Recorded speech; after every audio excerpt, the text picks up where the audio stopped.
Have you ever met someone who talks about success like it's already guaranteed? They describe their future in detail. The money, the lifestyle, the freedom. And maybe that person is you. Here's the disturbing part. Some of the most intelligent, motivated people stay stuck forever. Not because they're lazy, not because they lack talent, but because their own brain is working against them. Psychology shows that dreaming big is not the problem.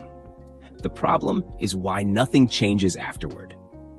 Today, I'm going to break down 6 hidden psychological reasons why people with huge dreams stay exactly where they are, and why understanding this might be the most uncomfortable truth you'll hear all year. Thinking feels like progress. Your brain cannot fully distinguish between imagined success and real success. When you visualize your future life, your brain releases small hits of dopamine, satisfaction, relief. So subconsciously, your mind says, I already moved closer, but nothing actually happened. This is why people who talk about goals a lot often do less. They've already rewarded themselves emotionally without earning it. And once the brain feels rewarded, urgency dies. Fear of failure hides as motivation. Most people don't lack ambition. They lack emotional safety. As long as you don't try, your dream stays perfect, untested, unchallenged. The moment you act, you risk discovering something terrifying, that you might fail. So instead of risking their self-image, people stay in the planning phase. They say, I'm preparing. But psychologically, they're protecting their ego. Dreaming is safe. Trying is dangerous. Waiting for the right time.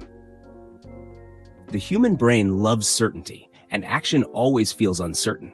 So people say, I'll start when I feel ready, when I have more confidence, when life calms down. But psychology proves something uncomfortable.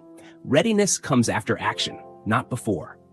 Confidence is a reward for movement, not a requirement. So waiting feels logical, but it's actually avoidance disguised as wisdom. Overthinking drains your energy. Overthinking feels productive, but it's mentally exhausting. When someone analyzes every outcome, every risk, every possibility, their brain enters a constant stress loop. By the time it's time to act, they're already tired. Not from work, but from thinking about work. So they rest, and the cycle repeats. Identity versus goals conflict. This is one of the deepest psychological blocks. Your brain resists actions that don't match how you see yourself. If deep down you believe, I'm not disciplined, I never finish things, I'm not consistent, then taking action feels like lying to yourself, because action requires becoming someone new. And the brain hates identity change. So even when motivation is high, your subconscious pulls you back to who you've always been. Addicted to potential, not effort. Talking about dreams feels exciting.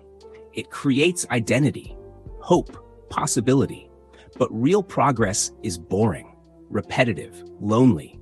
So instead of doing the uncomfortable work, people stay in love with who they could become.